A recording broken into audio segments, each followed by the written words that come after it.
Ladies and gentlemen, if we can come to order, please, so we can start the meeting. That's good, I like that. That's really good. Yeah, that means the trustees got to sit down.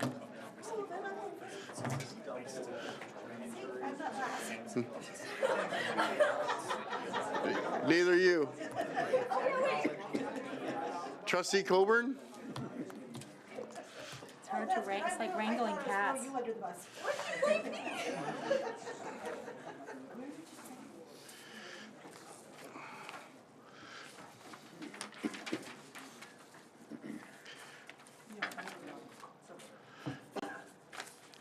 Good evening, everyone. It's come to my attention that we'll have to meet in camera to deal with one item following this meeting. So if everybody can stick around, please, except for the gallery. So I'd like to call the meeting to order. Sia, can you read the land acknowledgement, please? As the land sleeps silently in the winter, the Ottawa Catholic School Board respectfully acknowledges that we are located on the traditional Algonquin territory. We acknowledge that the Algonquin people's long-standing relationship with this land, which remains unceded. We also pay respect to all Indigenous people from all nations across Canada who call Ottawa home. Father, can you read us some prayer, please? Okay. In the name of the Father, and of the Son, and of the Holy Spirit, amen. A blessing of angels. May the angel of the Annunciation bless you, inviting you daily to awaken to the God life within you. May the angel of Joseph's dreams bless you, stirring your spirit to trust the many ways that mystery whispers to you. May the angel of birthing bless you, calling forth wonder, awe, and gratitude for all that has helped you to become your true self. May the angel of prayer bless you, gathering you closely to the divine beloved who longs for your embrace. And may the angels of children on the lap of Jesus bless you, helping you to see the beauty and freedom of your inner child. And we ask you this through Christ our Lord. Amen. And we recommend to your prayers the following persons who have passed away. Shelton McPherson, a former student at St. Mother Teresa High School, who died tragically as a result of a car accident. Lindsay Watts, Assistant Coordinator for the Ottawa Catholic Child Care Corporation, Early Learning Services in the Student Success Elementary Department. Emanuela Ali, a grade 10 student at St. Patrick's High School. Patricia Imelda Joyce Hansen, mother of David Hansen, Director of Education at the Hamilton Wentworth Catholic District School Board. We also pray for our staff and students' extended family members as they grieve the loss of loved ones. Eternal rest grant unto them, O Lord, and let perpetual light shine upon them.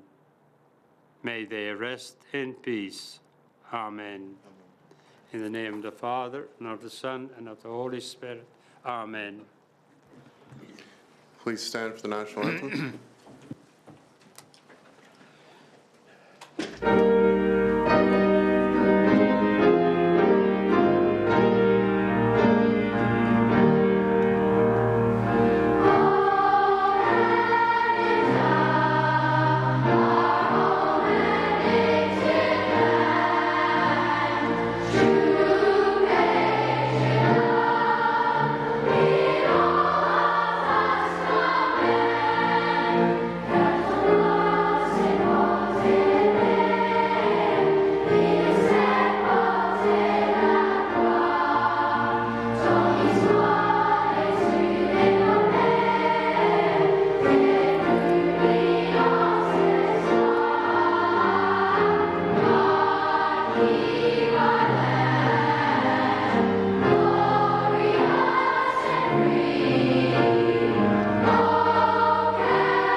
We have no delegations, no public session.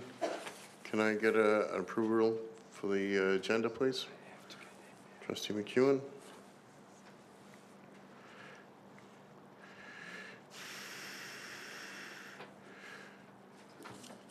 Trustee Whitted?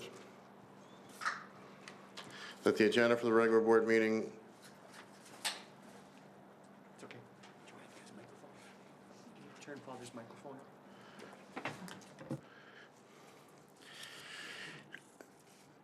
that the agenda for the regular board meeting of January 10th, 2023 be approved as presented. All in favor? Opposed? Carried. Item F, school student departmental profile, memo from the Superintendent of Student Success, Intermediate Secondary, and Superintendent of Success Elementary, Social Entrepreneurship Program.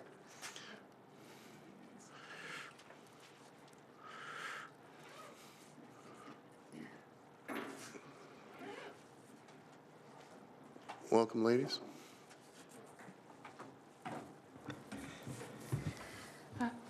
Good evening. So we are pleased to provide an update on the progress that our popular social entrepreneur program, known as SEP often, has made. As trustees, you have had a presentation on SEP programs in the past, but lots has happened since then.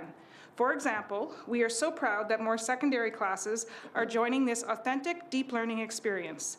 In addition, we have been fortunate to speak about this learning experience at national and global conferences, as well as at various other conferences in the province.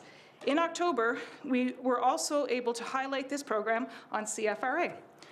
We are pleased, Superintendent Kelly and myself are pleased to have Kim LaSalle, Coordinator of Elementary Student Success, and Netta Barnabeau, Experiential Learning Consultant, K-12, here with us tonight to provide you with an update. Thank you, Superintendent Montgomery. Good evening, and thank you. We are very pleased to provide you with an overview and an update on how the OCSB Social Entrepreneur Program, or we call it SEP for short, the SEP program, has evolved and grown. So if you haven't had a chance already, we invite you to check out the website, the link to the OCSB SEP website, and our new promotional video that is on the landing page. So this SEP learning opportunity engages students in a process where they learn about the world of social entrepreneurship, social issues, they take action, and they learn how they can have an impact in the world today. So all of this while working alongside their educators and community business partners and charity partners. Next slide, please. So the SEP is truly an example of deep learning at its best. It is meaningful work where students can see how their hard work is making a difference in communities. The SEP provides the opportunity for students to see their work in action. As they are doing so, they are also building their global competency skills. So this year, our goal is to support educators in observing and recording the growth of the competencies among students. What we are consistently hearing from principals, from educators and mentors is that this learning experience really supports all students and gives them the opportunity to shine regardless of their learning style. They are learning opportunities that students will remember, truly remember for a lifetime. Next slide, please. So how did we get here? So the focus on social entrepreneurship, where classroom educators and students partner with a business community mentor, has been part of the OCSB board focus for many years.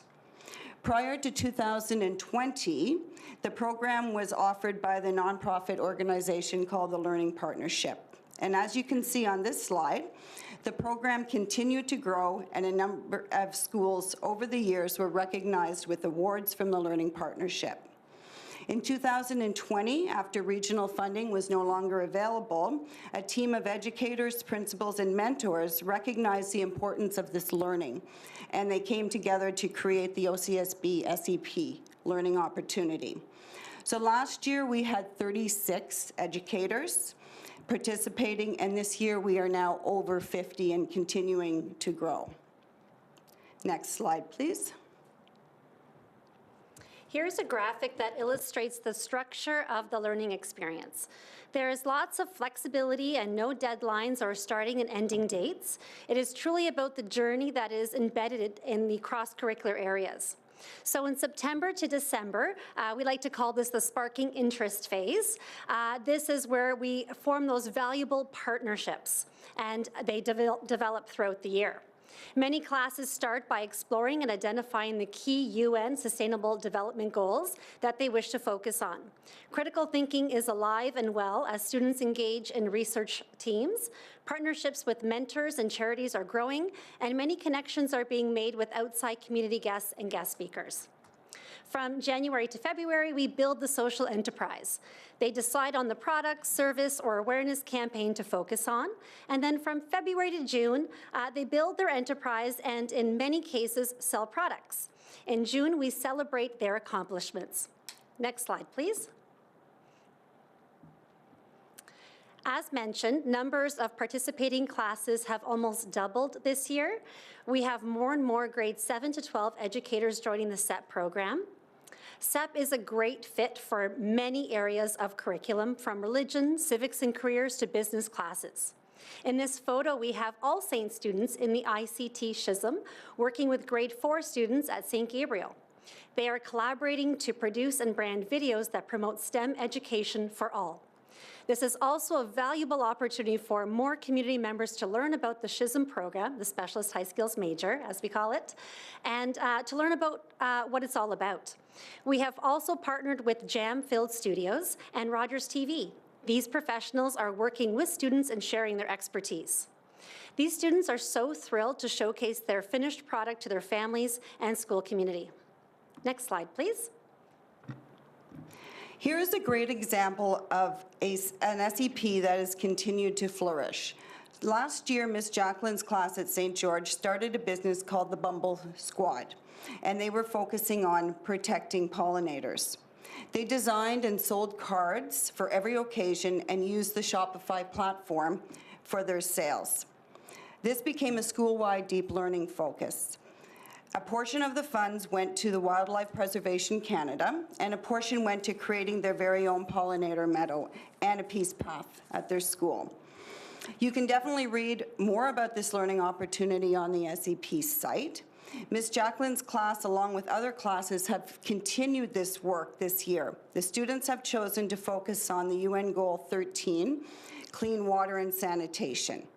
Through the inquiry process, they have connected with a K-12 school in Labrador that is having great challenges with access to clean water. The SEP teams are exploring ways and connecting with experts to raise awareness and funds to support the school community. The students have just chosen a name just this week, and they have decided to be called Every Last Sip, and are presently working on their mission statement. The team has also partnered with a local company called Poly, and Poly develops a machine that shreds plastic waste into small pieces before melting down the refuse and reforming it into new products through an injection mold. Next slide, please. The SEP program has been so successful not only because of our amazing educators, but due to our numerous learning partnerships. For example, we have Beluga. We have curated a list of videos and access to professionals around the world. Many guest speakers, please check out the link. We have many diverse volunteer business mentors. Rick White has continued to be a tremendous support to the SEP teams and to volunteer business mentors. Without his work, none of this would be possible. Can you please check out the link to see all of our mentors? And in the photo on the slide, this is Victoria Wang's class at St. Philip, enjoying a book read to them by their business mentor, Catherine Root. We also have Algonquin College Makerspace. Some students and teachers will sell initial products from independent social enterprises. Items like spices from 13, a social enterprise, and coffee from Artery Coffee. And we have Shopify websites. All SEP teams have access to free Shopify websites where they can share their learning journey and sell products online.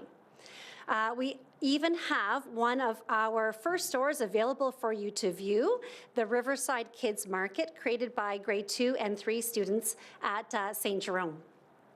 Next slide, please.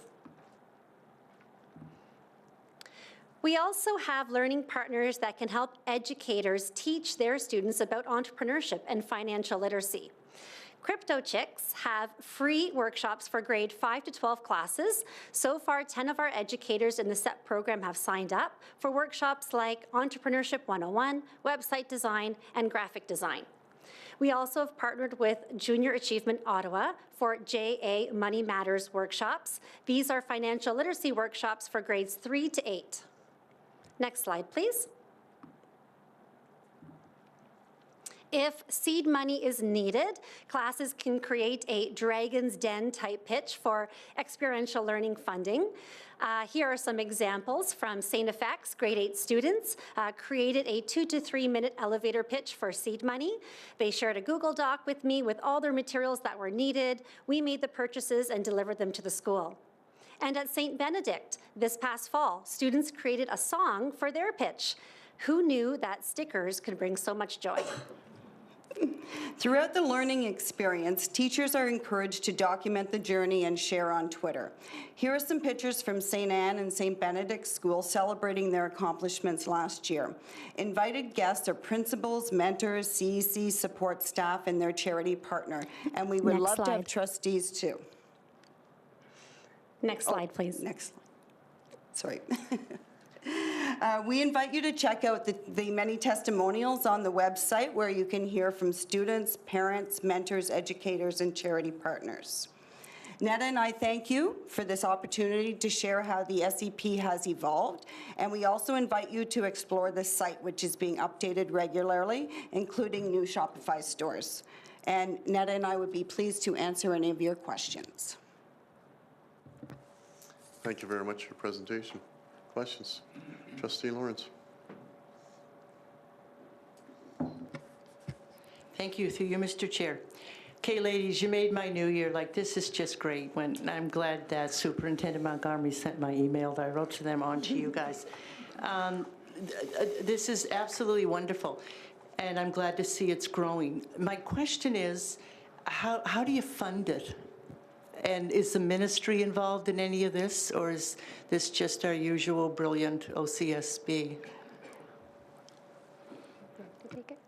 I can answer that question through you, Mr. Chair. The answer to Sister Shelley's question about funding, many of our business volunteers are all volunteers. And so that's the lovely thing. They're volunteering their own time to help out our students. A lot of these learning partnerships that we also have, whether it's JA Ottawa or Crypto Chicks, it's also free. So it's just getting teachers the access to some of these valuable resources. Sometimes students do need seed money to get started with a project. So this is where they can learn about selling an initial product to create funds to create their product and then to start selling their product. It's all part of the learning journey. And if they decide not to go that route, then that's where they can reach out to me for seed money through experiential learning funds. And that's the best part of this job, because they get to go into the classes and the students create their little Dragon's Den pitch. And I don't like to tell them that they're going to get the money. It's not guaranteed. They have to work very, very hard for it. And there's quite a celebration when they find out that they are receiving the funds. And it's all part of the learning process as well. It's tremendously rich in learning, deep learning at its best, learning how to manage all of these funds and how to get a business started. Thank you, through you, Mr. Chair. That little kid that you had the video of, she was incredible. Anyway, thank you very much. Any other questions or comments? Trustee Moore. Thank you very much to you, Mr. Chair. I understand that it has to be a teacher who's got the passion for this to start it off. Have you been noticing that is there a geographical sort of correlation? So it's a group of teachers perhaps in the South End or the East End, or perhaps it's an age correlation, or are you noticing any of those correlations to help us grow the program even more? I can take that through you, Mr. Chair. We have been finding that more and more schools are coming together with teams of educators.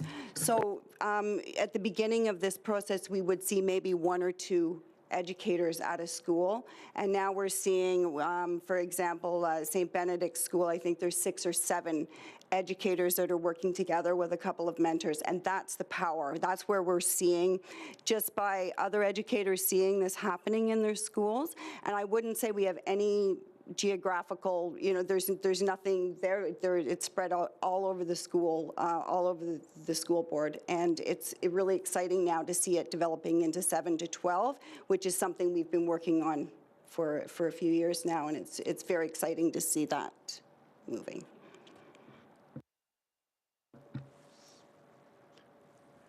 Trustee Fallon?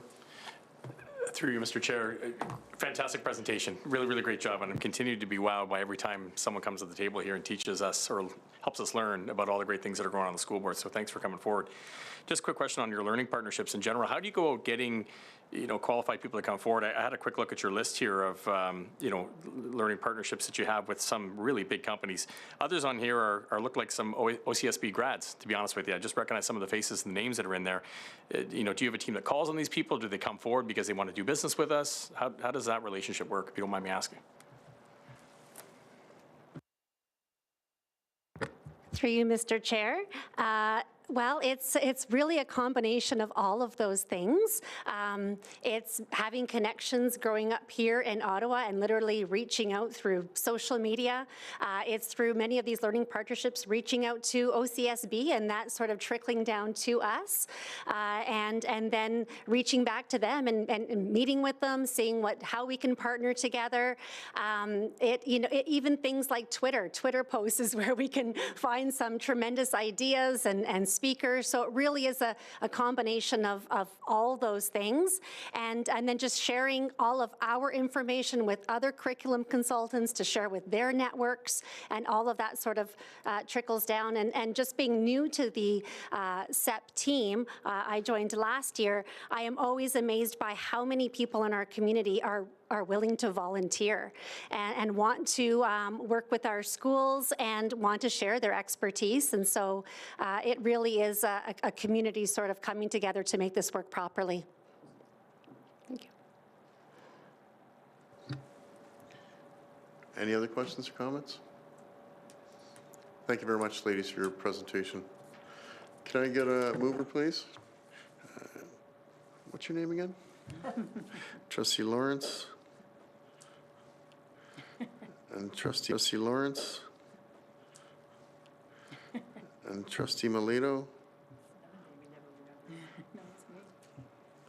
All in favor? Opposed? Carried.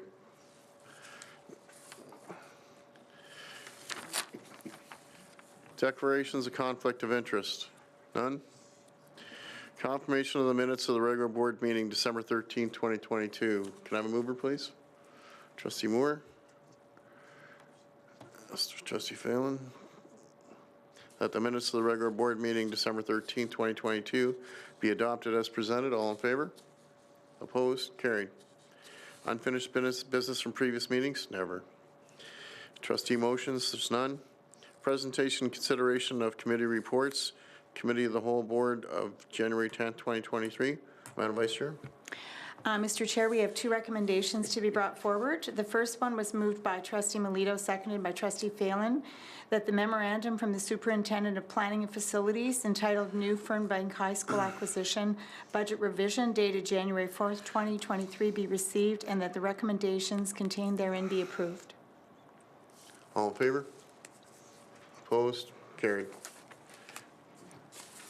Mr. Chair, the second recommendation is moved by Trustee Moore and seconded by Trustee McEwen, that the Ottawa Catholic District School Board ratify the central terms contained within the Memorandum of Settlement and attached appendix dated December 10th, 2022, made between the OCEW and the Council of Trustees Associations, comprised of l'Association des Conseillers Scolaires de l'École Publique de l'Ontario, l'Association franco-ontarienne des conseillers scolaires catholiques, the Ontario Catholic School Board Trustees Association, and the Ontario Public School Boards Trust Association, and agreed to by the Crown.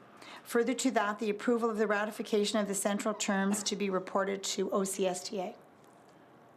All in favor? Opposed? Carried. Thank you. Item L, presentation and consideration of staff or trustee reports. Memo from the superintendent of leading and learning, Black Stars tutoring program. Welcome, Dr. Harold and Superintendent Sly.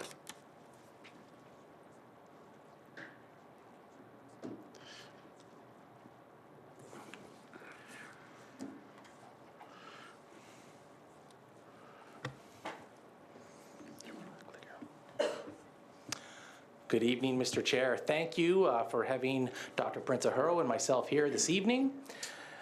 Tonight, Dr. Ahuro is going to bring us an update on the Black Star tutoring program that is supporting many of our students here in the school board. This ministry-funded tutoring program provides opportunities for students with diverse backgrounds to access tutoring from qualified individuals, and also supports our commitment to equity here in the OCSB. We have been fortunate over the past couple of years to have been able to offer tutoring programs to many students in our system who need it. This Black Star tutoring program is not tied to the tutoring programs or funding that we've heard about from our elementary and secondary student success departments earlier this school year. This is a program that is aimed at supporting racialized students here in the OCSB and to help to remove accessibility barriers that these students may face. And at this time, I would like to welcome Prince to share this program with you so you can hear about how it's benefiting our students.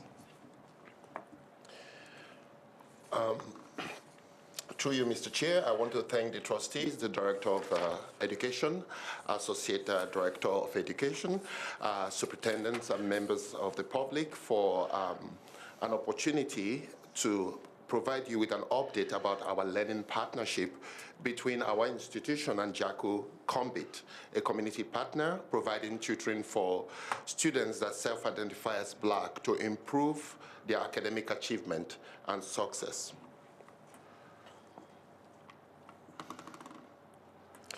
OCSB continues to be committed to learning partnerships that support its equity and Equity, Diversity and Inclusion Framework 2021 to 2024. And as part of our EDI framework, this partnership aligns with our declaration in support of the International Decade for People of African Descent, as it focuses on driving academic achievement for students that self-identify as Black.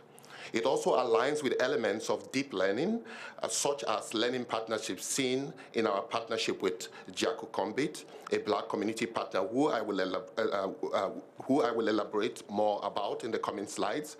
It also aligns with leveraging technology to bring these learning sessions to our students registered in the program while using pedagogical practices that are culturally relevant and reflective in a one-on-one learning environment that acknowledges who they are holistically.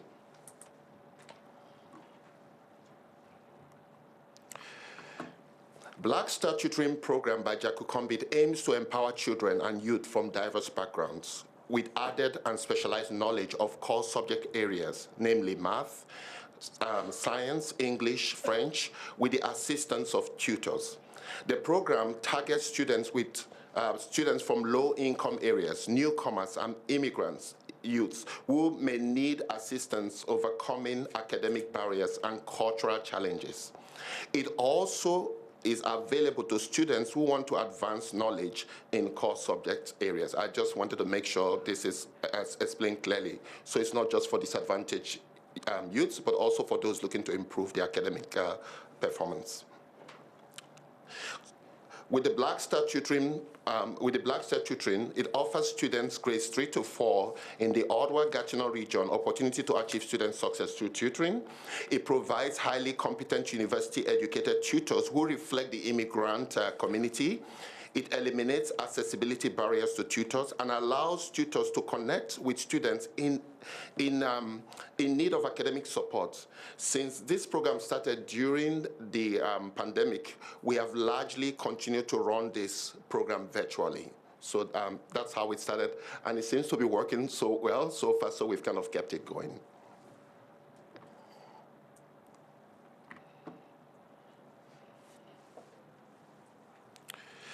Just a little bit about Jaku Kombit, you may wonder. The name Jaku Kombit is derived from two African languages, Ga and Creole. In the Ga language of West Africa, Jaku means Africans, and the word Kombit is from the Creole language of Haiti, and it means working together, helping each other. Thus, Jaku Kombit literally means Africans helping Africans. Jaku Kombit is a non-profit community-based organization established since 2000. Mission is to support and improve lives of disadvantaged individuals and families of African and Caribbean descent.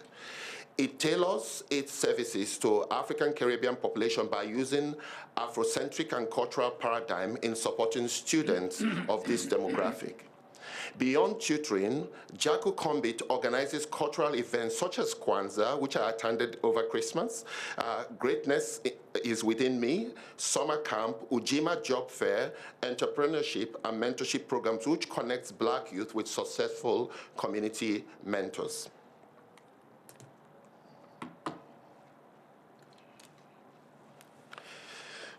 So what is the registration process, you might want to ask? We provide school administrators, including grad coaches, with information about the tutoring program, e.g. subjects, target grade levels, timelines of the tutoring program. We work with school administrators to identify Black students, in particular those at risk, or those looking to increase knowledge and inform the community of the program. We also work with parents and invite students to register with Jaku Kombit's Black Star program, who manages an OCSB version of the registration form.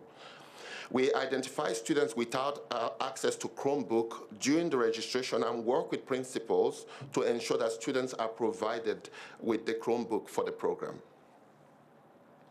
We usually target high engaged and support schools with high population of students that self-identify as Black.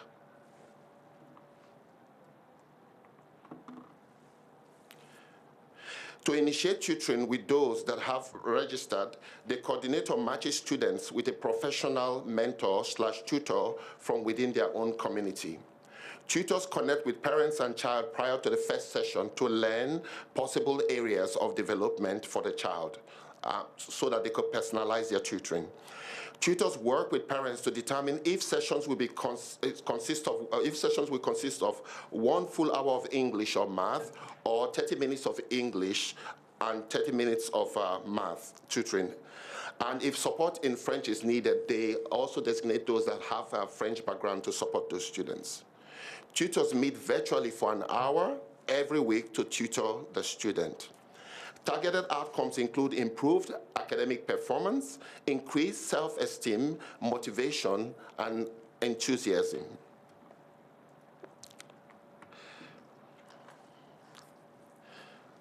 So this page contains the programs we have offered, timelines, and the number of students that have participated or been tutored so far.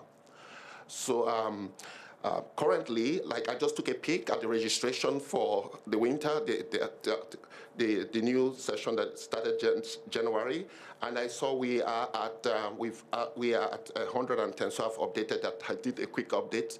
110 students have registered for the program so far.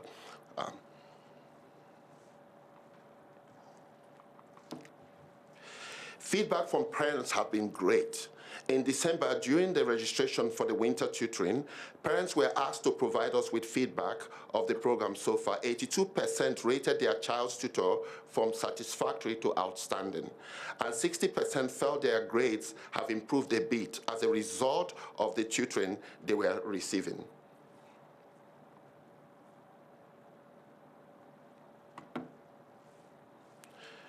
Anecdotal feedback from the parents have been captured on this slide. I will read out a couple. I would say a very big thank you for the opportunity given us. It's really helped her academically and improved her performance in her study. I appreciate the tutor organizing to connect with parents prior to the first session. It gives opportunity to highlight possible areas of development for the child. 5-star. We intend to work with the schools to do a more comprehensive assessment later in the school year. In the meantime, we want to thank the board for continuing to provide this opportunity to our students. It's making a difference.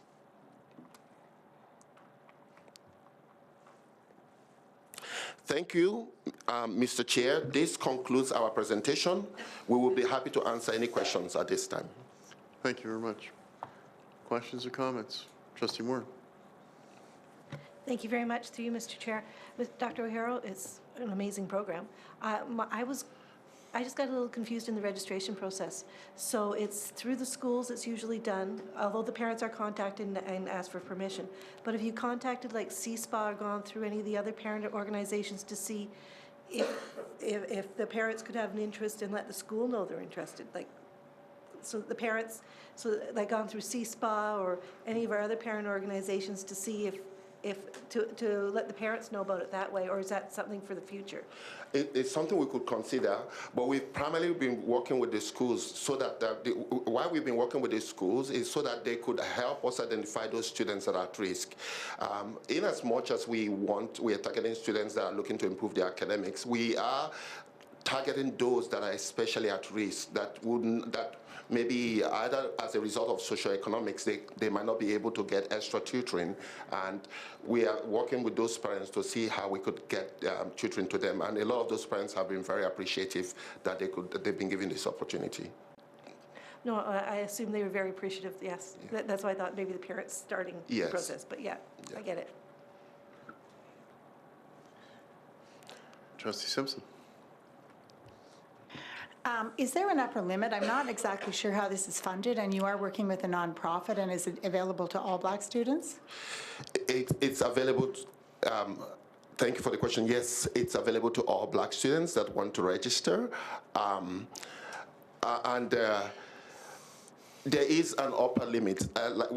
Like with this particular season, we had a 95, that was our target, but right now we have 110. But usually what happens is that while we match the students, sometimes everybody registers, but as you start to match, some will attend for some time and they drop off. Then we have a waiting, we create a waiting list, so when somebody drops off, we immediately reach out to somebody on the waiting list and we replace the person that has dropped off. So that way, the monies we are giving to Jakukombit, we make sure we are maximizing it, and we make sure the students are getting the support they need. So every time we do it, we create a little waiting list with the understanding that it's a waiting list. If there's an opportunity that arises, then you will be, we will kind of fit you in. Sia, and then Trustee McEwen. Through you, Mr. Chair. First of all, this is a really great program. I'm so glad that you're doing this. And when you were talking about drop-offs, like people quitting the program, do you know the rate of that, like any percentage or anything like that? I mean the number that drop off? Mm-hmm. Oh, and it's a great question. It's one of the things I have at the back of my mind to do. I'm just kind of waiting to the end of the year that we will do that analysis. Not only will we do that analysis, but we will also work with the schools to see practically how many of them have improved since they started this program. Those are some of the information we want to get. That would really give us the, right now, a lot of the information we have is anecdotal, it's coming from the parents, but it'd be great to see that, from the angle of the school, working with the principals and the teachers. So definitely something we're looking at. Yeah, thank you, great question, thank you. Trustee McEwen. Thank you. Through you, Mr. Chair. I'm just wondering, do students continue do they apply again for the tutoring? And what sort of percentage they remain and then new ones come in? And No? I can't give you the specific, if it's okay. Like, it's part of the analysis we are currently working on. If I'm given another opportunity, I will definitely give you that information. But I can say to you that a lot of the students that have started with us, they are still with us, except those that have left our system, that were in grade 12. Most of them, I even recall a lot of parents reaching out to me and saying, are you still offering this program because it's been helping my child, you know? So there's been that consistency. We initially, when we started the program, it was a little bit slow for uptake. A lot of parents were worried that it was a scam or something that they would pay for. We just had lots of questions. Immediately, we established within the community that it was not something that would that immediately they could trust it. We've seen that consistency in the registration process. We've seen people constantly registering and just waiting. So every time we do have a waiting list. Yeah. Any other questions or comments? Thank you very much for your presentation. Thank you very much, everybody. Have a lovely evening. Can I get a mover, please? Trustee Coburn. Seconded by? Right-hand side? What? Trustee Whitted. Moved by Trustee Coburn, seconded by Trustee Whitted, that the memorandum of the Superintendent of Leading and Learning dated December 21st, 2022, entitled Black Stars Tutoring Program be received. All in favor? Opposed? Carried. Item 2, memo from the Superintendent of Student Success Intermediate Secondary de-streaming updates. Welcome Superintendent Keeley and Mr. Cobb.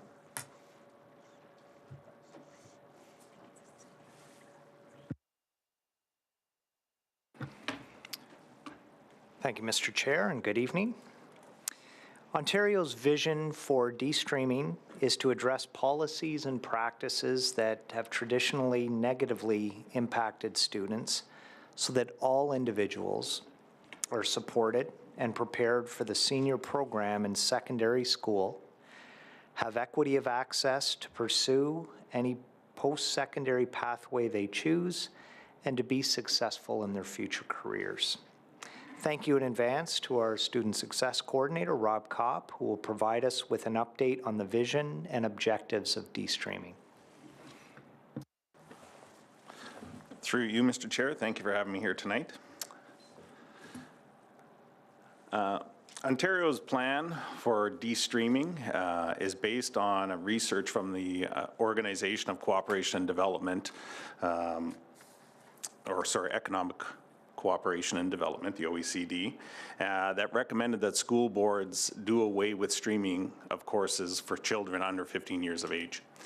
Based on that, the research showed that it had a negative impact, a long-lasting impact on students that were placed in the lower streams and had very little or no significant impact on higher achieving students.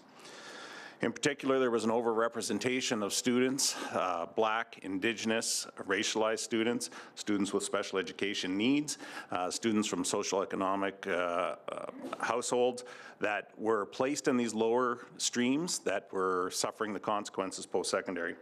So the ministry's objectives moving forward were to phase out the grade 9 academic and applied courses by moving to a de-streaming, dismantle the systemic racism or systemic discrimination and association with these courses, and provide more support for students to reach post-secondary education.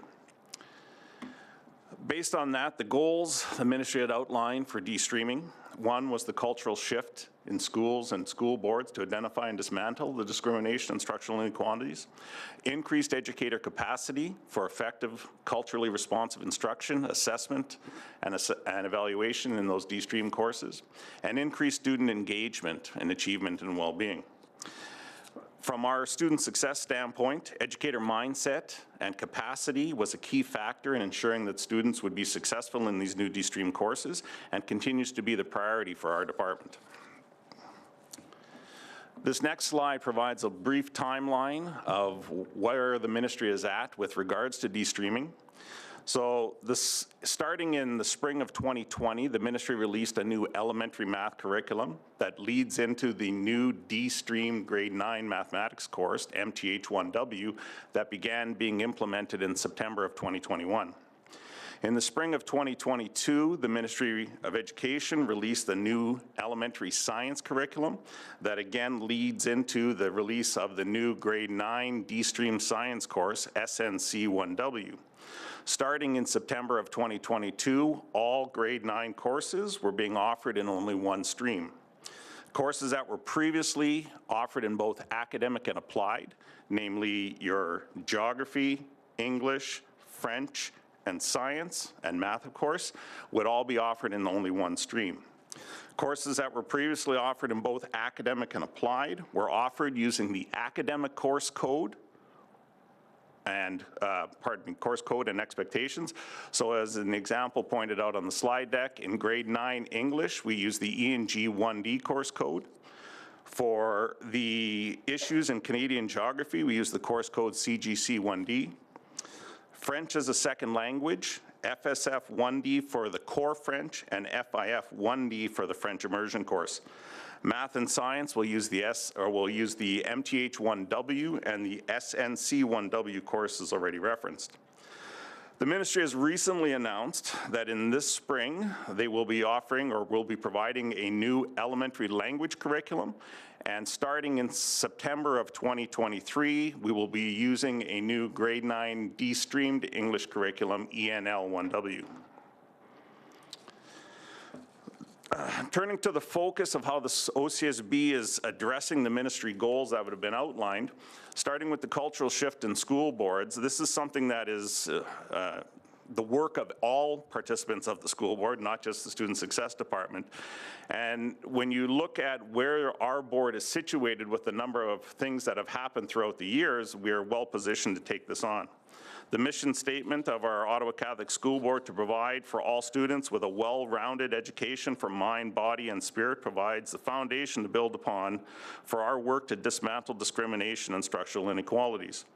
The OCSB promotes inclusive education. Students with special education needs fully participate in the life of the school community and are educated in the regular classrooms with their appropriate age-appropriate peers and the community within the community of our schools. Our strategic commitments, Be Community and Be Well, challenge us to embrace diversity and inclusion while promoting equity and to honor the dignity of every person. The spiritual theme aims to build hope for all communities. The Deep Learning Framework focuses on providing authentic learning experience through voice, inclusion, and agency for all students. The Equity, Diversity, and Inclusion Framework and the Indigenous Framework are based on these principles and provide further guidance to be intentionally inclusive and addressing discriminating practices and structural inequalities. Ontario's plan to de-stream grade 9 is in, oh, pardon me, wrong spot. The curriculum content for these new courses has changed a little bit in the grade 9 math and science, but there's still a lot of overlap from the previous curriculum. The curriculum in the in the geography, the English, the French courses remains the same. So the focus not so much on the new curriculum, but the focus is on the instructional approach that we're working with the students. In that case, we're really working with the teachers, looking at being culturally responsive and equitable with their teaching practices, building an inclusive classroom, understanding student needs, and differentiating instruction to meet those needs.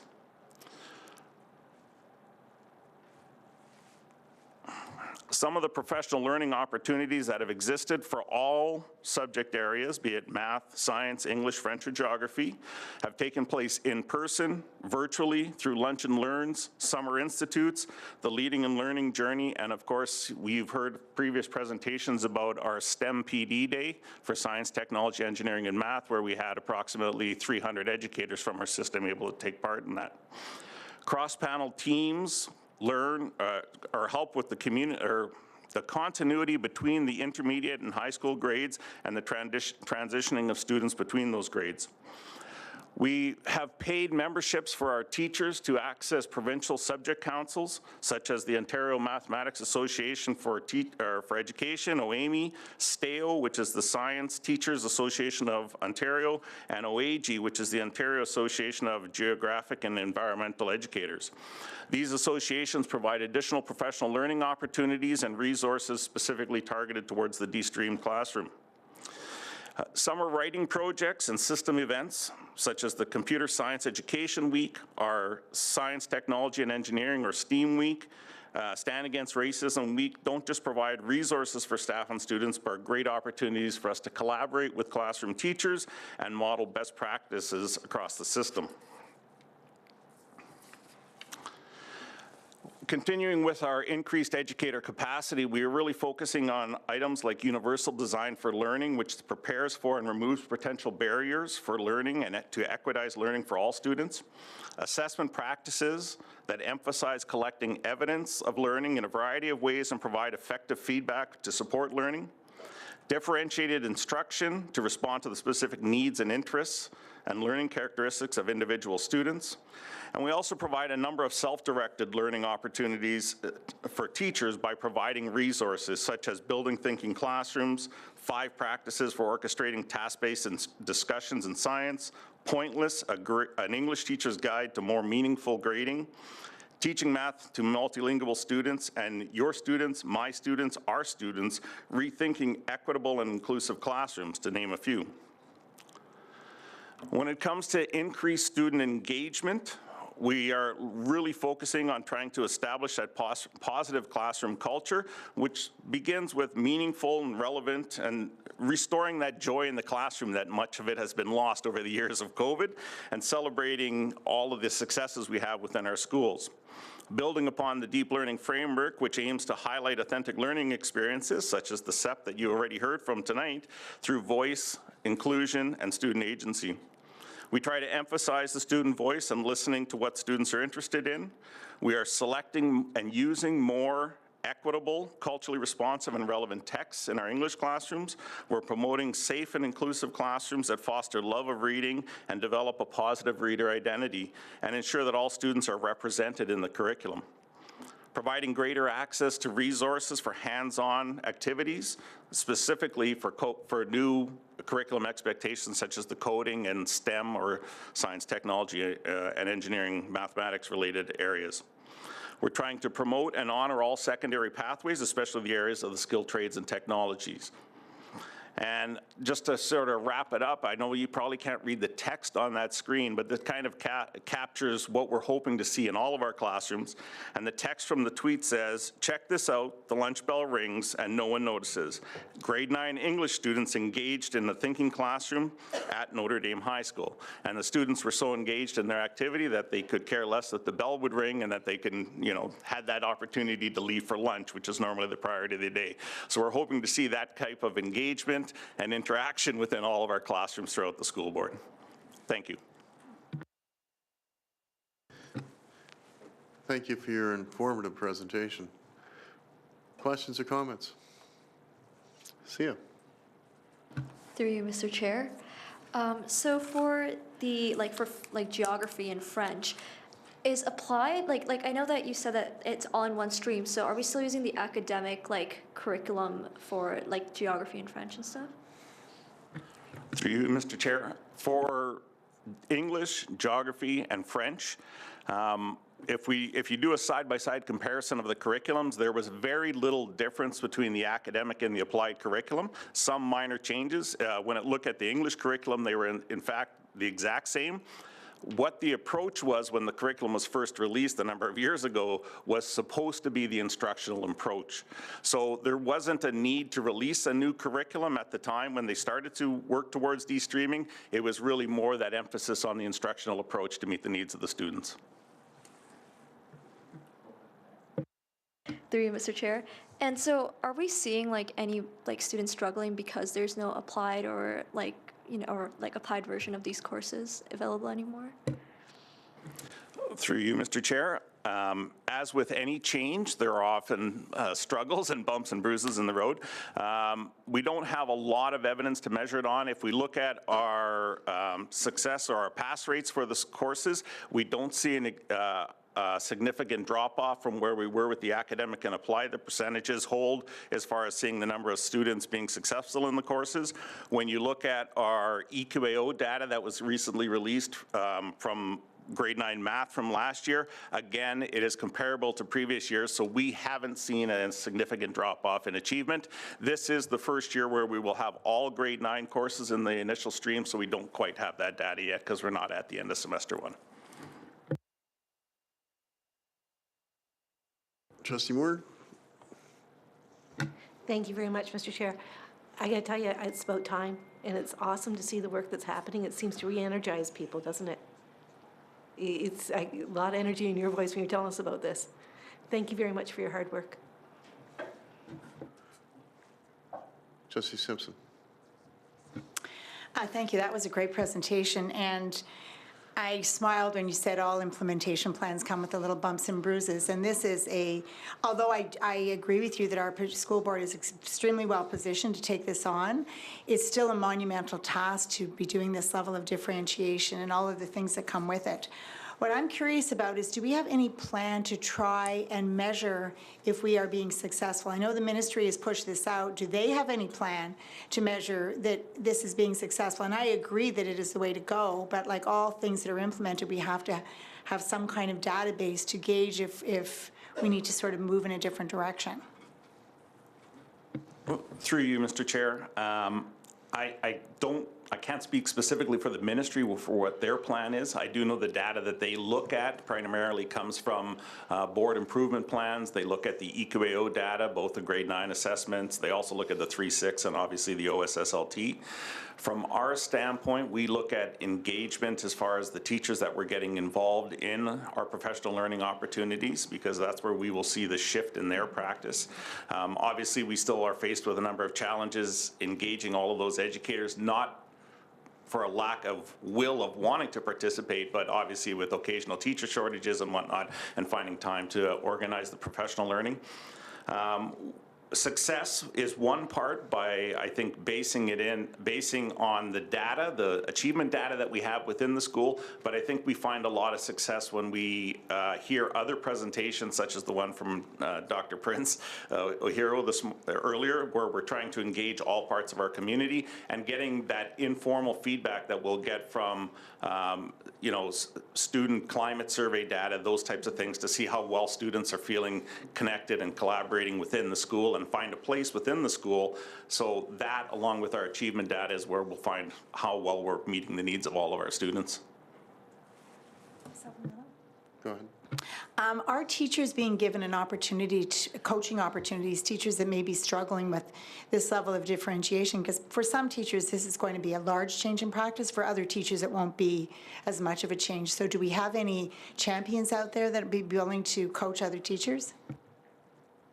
Through you, Mr. Chair, we definitely do have champion teachers out there that are when you look at how are they collaborating, when we had our STEM PD day, it was teachers from our own system that were sharing their knowledge. We do have a learning partner in math that does work within the classroom on a day-to-day basis at a couple of our schools, and that will be moving to other schools in the second semester. One of the benefits, I guess, of not being able to release teachers and run central PD, that does free up a little bit of time for some of our system consultants then to go into the classroom and work on a smaller scale one-on-one with individual teachers. So the shift in how we're working with teachers has changed a little bit. It doesn't maybe let us get as wide of a spread with as many teachers, but it does allow us to fine-tune and work with specific teachers a little bit more detailed. Is there any other questions or comments? Trustee Whittup? Thank you, Mr. Chair. Through you, great presentation, and thanks as always for the information. Curious to know if we see this as an opportunity to advance and continue to destigmatize the applied technologies, applied sciences, promote the trades, and put students on a better sort of path to explore I'll call it maybe the non-traditional career paths? And if so, how are we and this board thinking of harnessing that and you know, making sure students have those opportunities? Through you, Mr. Chair, that is definitely a big piece of it.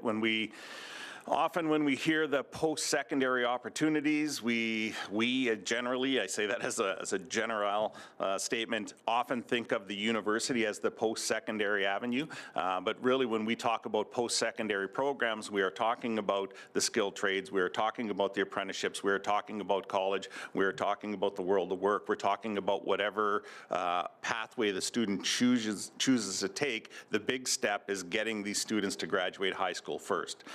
And then having them prepared for whatever pathway they take. I am fortunate to work in a department. You heard one of the members here, Netta, earlier, that promotes experiential learning and the skilled trades. You've heard from presentations from other members of our department where skilled trades is a key focus, differentiated pathways for all students. So that is a key priority for us to focus on and not narrowing in on just the post-secondary university education.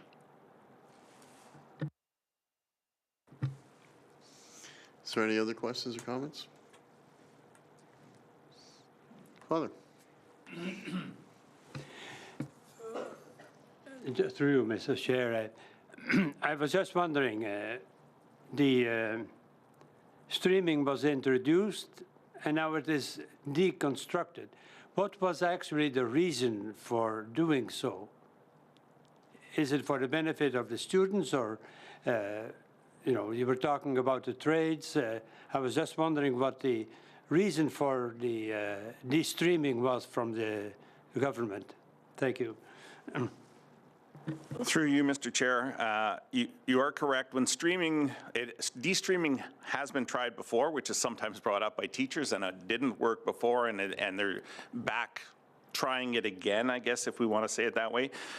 When the academic and applied courses were introduced, they were not supposed to be ability-based. The whole purpose of the applied academic pathway was supposed to be the instructional approach to the courses. The content in many of the courses, as already indicated, the curriculum was very similar, if not identical, but it was supposed to be the instructional approach that it was different. It unfortunately didn't quite materialize that way, and it often became a case where one course was looked at as not as rigorous or as difficult as another course. And the reason the ministry went this route is because they realized through their data and through other organizations that what was happening is that there was overrepresentation of certain groups of students in those applied courses, and by being in the applied courses, they were finding that some of those students were having fewer opportunities to pursue post-secondary opportunities, and not just university or college opportunities, but some of those skilled trades, and to try to remove some of those barriers, which is why they're moving towards the single stream. Thank you. Any other questions or comments? Trustee McEwen. Thank you, Mr. Chair, through you.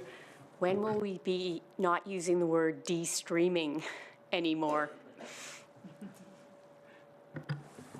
Through you, Mr. Chair, tonight. Let's start with, we're trying to actually emphasize now, because de-streaming was the word that is used to introduce the new courses, as referenced with some of the other courses that are working, such as the geography and English right now, we are trying to emphasize or use the term single stream courses.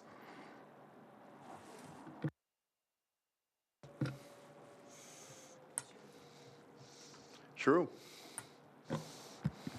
Through you, Mr. Chair, I was just wondering, when students go into grade 9 and they pick these single stream courses, when they go to grade 10, do they tend to pick academic courses or do they tend to pick applied courses? Because many students use grade 9 as a way to like test the waters and which course fits best or which pathway. Through you, Mr. Chair, we don't have full set of data on that yet because this is our first year of de-streaming grade 9 entirely. We did not see a large drop-off, let's say, with the grade 10 math based on the de-streaming that we had last year. It's early, a little early to tell. We don't know for sure. The ministry had announced, back when it first made this announcement, that they were also going to explore de-streaming grade 10 courses, although that hasn't been in the discussion as of late, so we don't know what their plan is for that moving forward.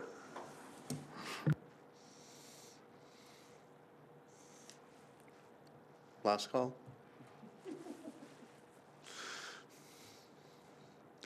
Thank you very much for your presentation. Can I get a mover, please? Trustee Moore, seconded by Trustee McEwen. That the memorandum from the Superintendent of Student Success Intermediate Secondary dated December 21st, 2022, entitled De-Streaming Updates be received. All in favor? Opposed? Carried. Thank you. Item 3, memo from the Superintendent of Student Success Elementary and Superintendent of Special Education and Student Services. Reading intervention itinerant teachers. Welcome, ladies.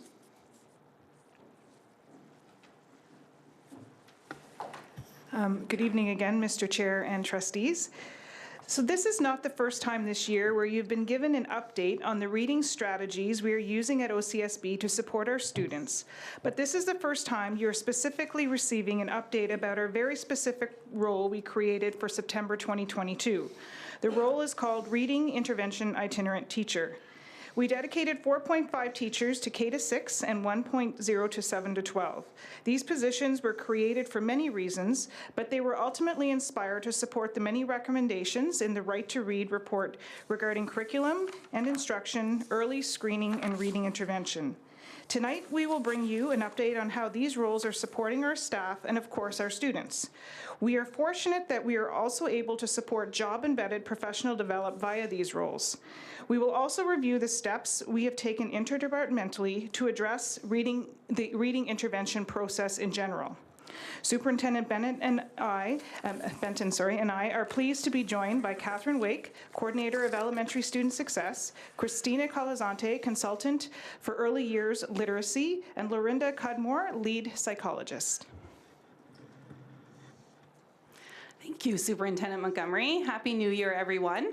Next slide, please. We were so excited to kick off our school year by releasing all 187 grade 1 teachers for a full day of literacy professional development spread out over 6 different sessions.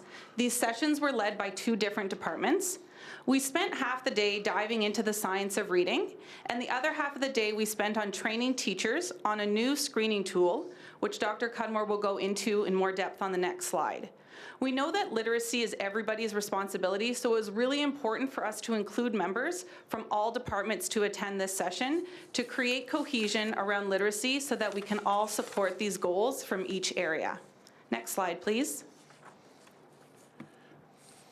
Psychology and speech-language pathology staff collaborated with their colleagues in student success on this professional development by introducing the educators to a literacy screening tool called DIBBLES, which is an acronym for Dynamic Indicators of Basic Early Literacy Skills, and walking them through the standardized screening administration. On their regular visits to their various schools, they have continued to support the literacy process at a Tier 1 level by assisting educators with any subsequent administration questions, interpretation of findings, and understanding students' targeted reading needs. Supporting educators in implementing and interpreting the findings of the DIBBLES is a natural fit for psychologists and speech-language pathologists who engage in standardized assessments and evaluations as part of their day-to-day role. Next slide, please. This roadmap to reading was introduced by one of our speech-language pathologists at a previous board presentation and captures the broader recommendations of the Right to Read report, and also illustrates the path we are on as a board with respect to reading. This is not a short path. As I tell my staff, this is a marathon, not a sprint. It is a path that requires interdepartmental collaboration and professional partnering, professionals partnering together along the way as we navigate the various landmarks or recommendations. As Catherine and I have just outlined, the Student Success Department, the Special Education and Student Services Department, along with other departments, have worked collaboratively on professional learning for educators on classroom instruction and universal screening.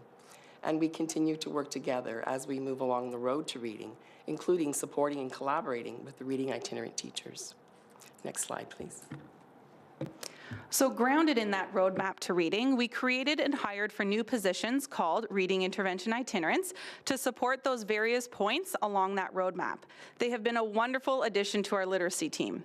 Based on various data points, 5.5 teachers were placed in specific schools.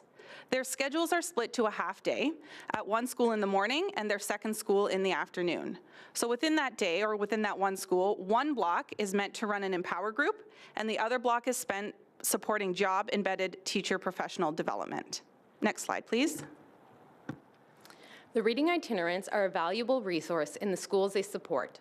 Through job-embedded professional development, they co-teach, co-plan, observe student outcomes, and determine next steps for differentiated instruction.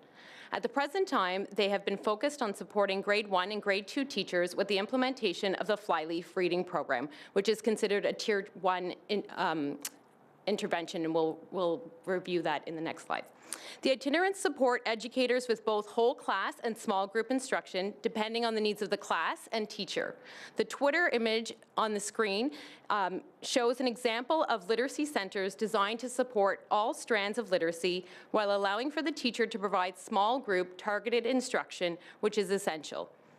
The reading itinerants work with the teachers to develop literacy centers as well as small group lessons that focus on specific reading skills based on the need of the student.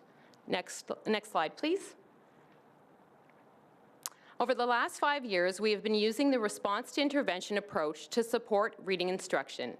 This multi-tiered approach suggests that 80% of students will learn to read through high-quality, differentiated classroom instruction, which is what we were discussing on the slide previous that they're doing in the job-embedded piece. A smaller population of about 15% will require short-term reading intervention, which is considered Tier 2. And about 5% of students will require more intensive reading intervention and long-term reading supports. Empower is considered a Tier 3 reading intervention designed to support students with the greatest difficulty in reading. During the Empower block, the reading itinerants provide intensive reading instruction to the same group of 6 to 8 students. The Empower lessons are approximately 60 minutes a day and focus on explicit instruction in spelling and decoding. The program consists of 110 lessons and thus takes the majority of the year to complete. Next slide, please.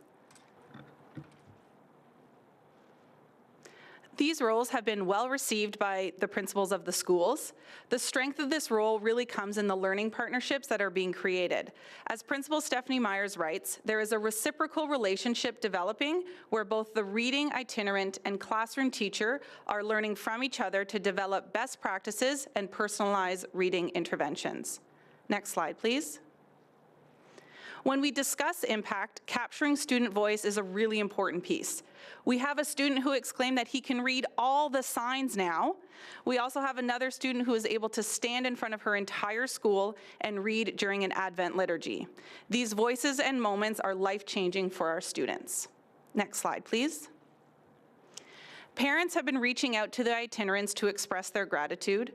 As one parent shared about their daughter over the Christmas break, "She used to struggle so much and not want to read. Now I find her reading her books alone in her room." In closing, we are very motivated to see the growth in both staff and students with these new literacy roles, resources, and training that we are putting into place in collaboration with all the other departments. Thank you for listening to our presentation, and we can answer any questions you may have at this time. Thank you very much for your presentation. Questions or comments? Trustee Moore. Thank you very much. Through you, Mr. Chair.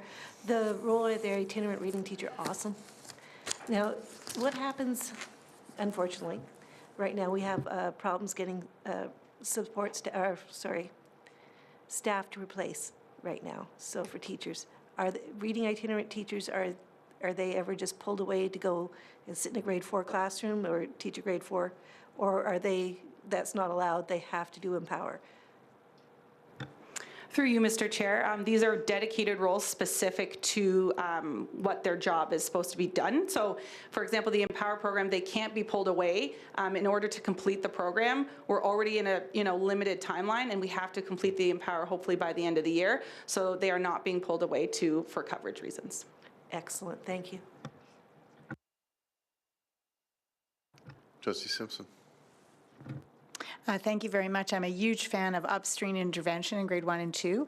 My question is about screening. I know that back in the day we used to use PM benchmarks. Is DIBELS replacing PM benchmarks, and are we using this screening instrument on, it says here, kindergartens to grade 2s to, and are we, now this is a huge question, and are we embedding this kind of screening process when we're looking at school improvement plans to bring the whole school along? Through you, Mr. Chair, the answer to Trustee Simpson's question is we are in a period of transition. We are looking at our instructional practices, and that's what we're working on with the science of reading. And there are different purposes for different assessments. So the DIBELS right now was one of the screening tools recommended by the Ontario Human Rights Commission from the Right to Read, which recommended that we screen all students from K to 2. So we're currently starting with the screening process. We can use DIBELS also to monitor and assess students as they go along. Right now, because we're in year 1 of implementation, we're focusing on the screening.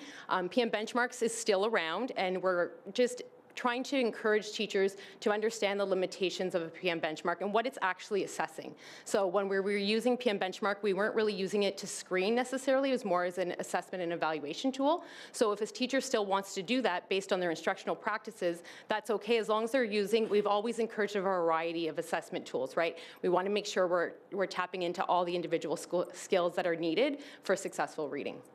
So, and in terms of the board improvement planning, we're hoping that as we move forward with this, that will definitely be part of it. Schools are looking at their scores and determining, okay, what are next steps? And as Dr. Cudmore referred to, like we're working with our clinicians in the schools and looking at who needs what and determining next steps.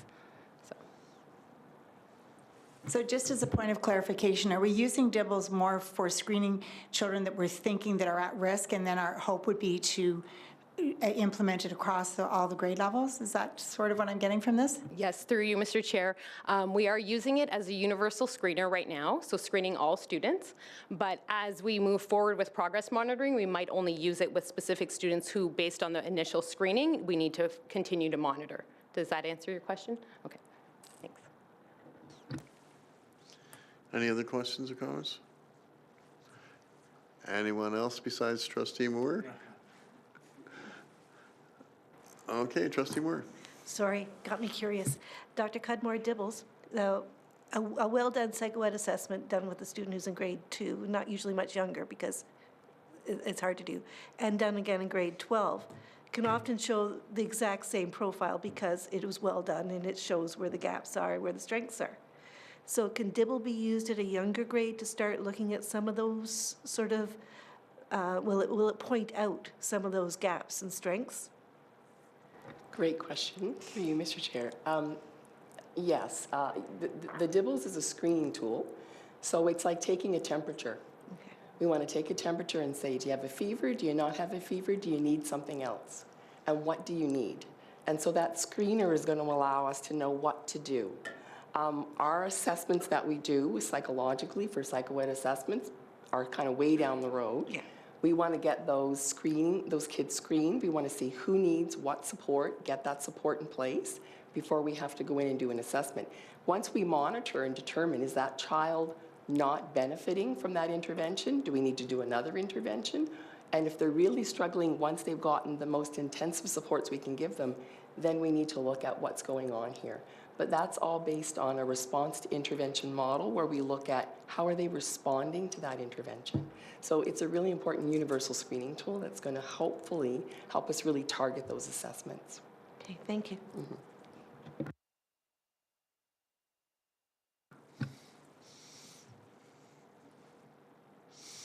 Any other questions? Thank you very much for your presentation, ladies. Can I have a mover, please? Trustee Coburn and Trustee Melito.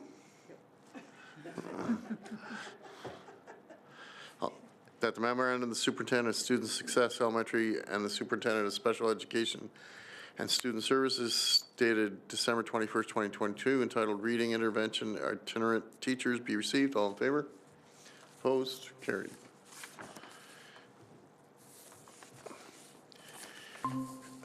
Item 4, memo from the Associate Director of Business Affairs, read the annual review of trustee professional development and kilometerage expenditure and budget limits. Welcome, Superintendent Shimmons. They're online. They're both online. I'll be doing this one online because then I'm going right into the next one online as well.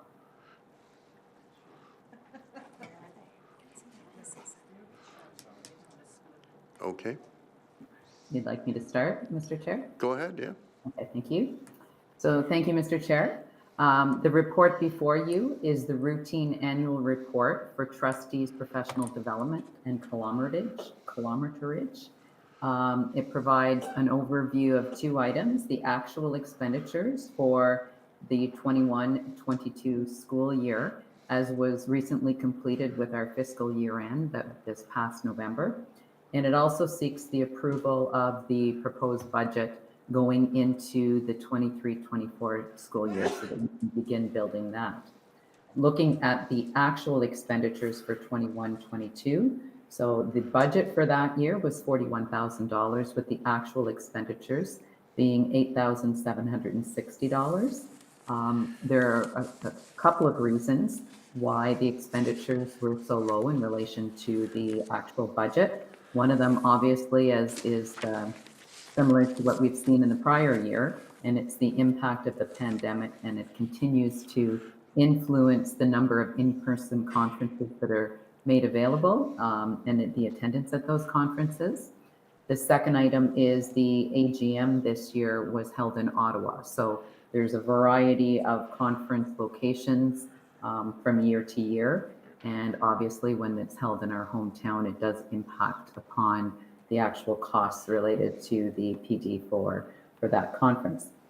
Moving forward into the proposed budget for the 23-24 build-up of the budget for that school year, we are recommending that we maintain the budget at the $41,000 while we return to normal. We're expecting more in-person conferences for the upcoming 23-24 year, returning to normal, but we're not recommending an increase. That we're recommending it stays the same, and that would be trustee budgets of $4,000 each and $4,500 for the chair and the vice chair. So that concludes my report, Mr. Chair. I'd be happy to take any questions. Thank you. Questions? No questions? Mover?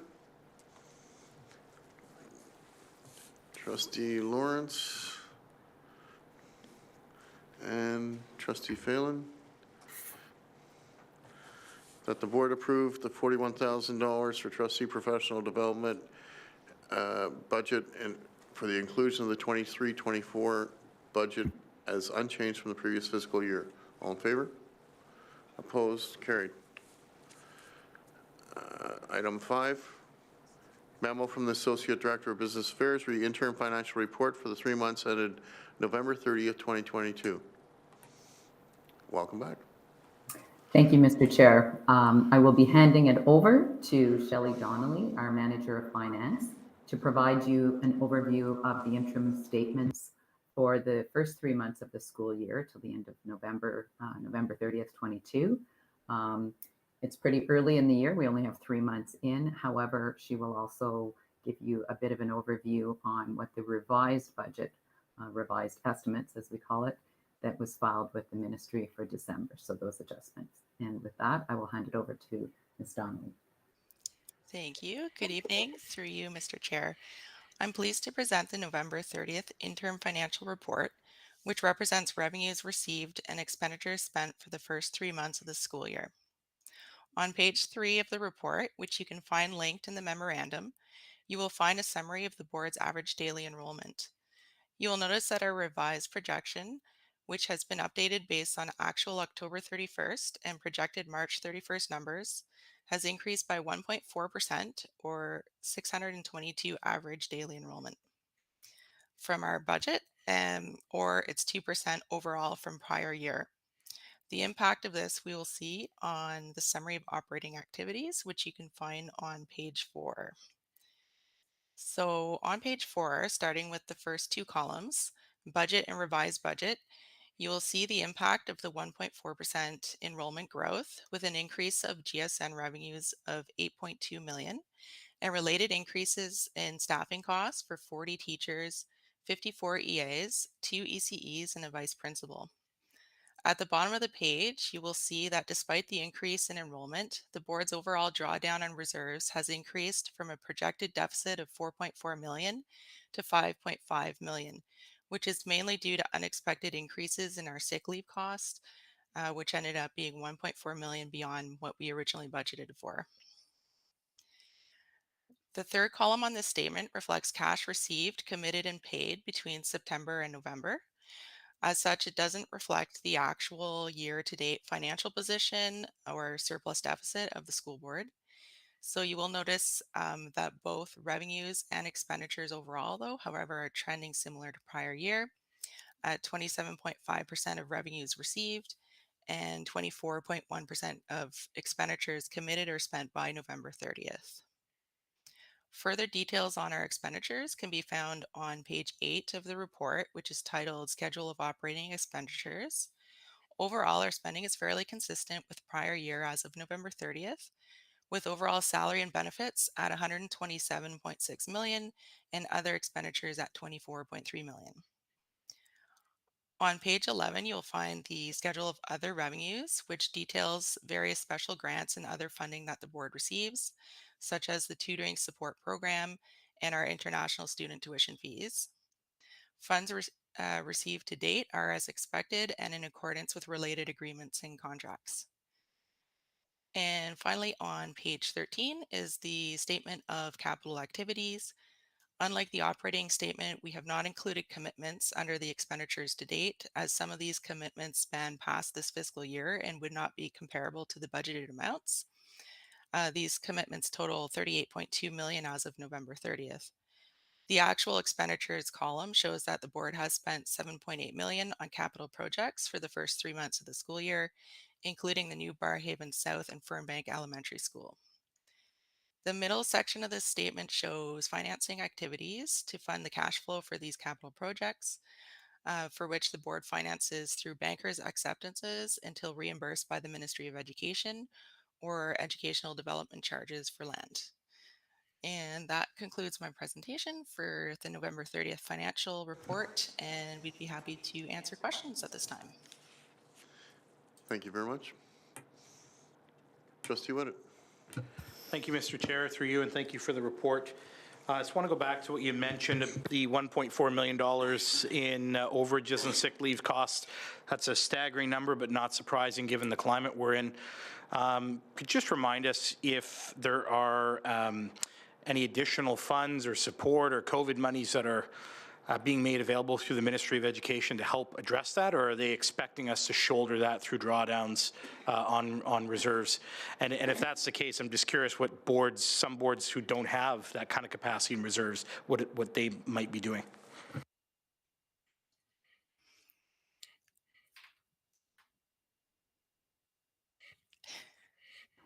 Thank you. Thank you for the question through you, Mr. Chair. The ministry did provide us with some additional COVID funding rolled in for the current school year. However, it doesn't provide the same level of funding for sick leave as what we've seen in the first 2 years during COVID. So that is being incorporated into basically the board's budget to weather that. With respect to how other boards are weathering that storm, no, it's not necessarily my place to comment on how they may plan to do that, but I do know that they're looking to make some adjustments in various areas in order to absorb that difference. Just having a conversation today with one that we haven't been adopting. The offset to that, of course, is that trying to place staff within the classroom whenever there is shortages, or covering for custodial or for educational assistance. We're doing our best in order to cover those absences, but that does have an offsetting impact on that budget. So it would be higher if we didn't have those shortages. So it is being softened a little bit. And the reason that it's incorporated in the revised budget for the current school year is because when we were performing our year end, that's when we get our better data to be able to trend from the 21-22 school year. So in having that actual data from 21-22, we were seeing that we're trending forward. What the actual absences will be on the ground for the remainder of this year, we'll get a better sense of that moving into February and March when we start building next year's budget as well. Thank you. And just a supplemental, if I could, Mr. Chair, sort of maybe back to you and the director, is this a point of advocacy or discussion that's occurring at Code or OCSTA around, I don't want to call it unfunded liability, but just the rising costs of sick leave and absorbing that in our own budget, which ultimately may take away from frontline student needs? Through you, Mr. Chair, yes, it definitely is a conversation happening provincially. The costs for supply in all categories of labor are extensive, and every board is faced with this challenge. You'll see as some of the new contracts are coming out that there are some provisions for provincial committees to look at attendance to try and find solutions that might be implemented. So right now, we don't have any solutions that are resulting in any significant savings, but there are provincial committees looking at this. Any other questions or comments? Can I have a mover, please? Trustee Coburn, Trustee Phelan. That the memorandum from the Associate Director of Business Affairs dated December 21st, 2022, entitled Interim Financial Reports for the 3 months ended November 30th, 2022 be received. All in favor? Opposed? Carried. Thank you very much, ladies.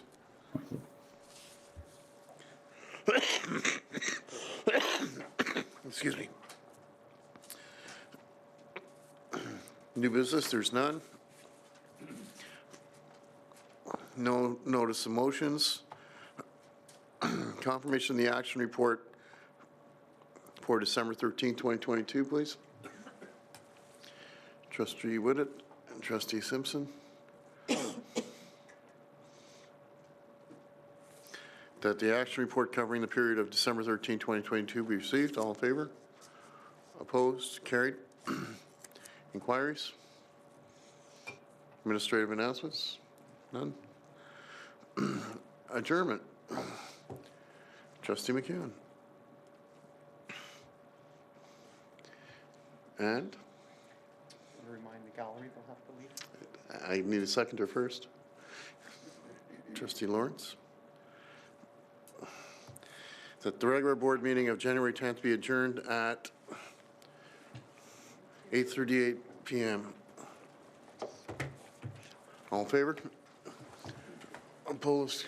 Carried. We'll now report back to the in-camera meeting. So if we could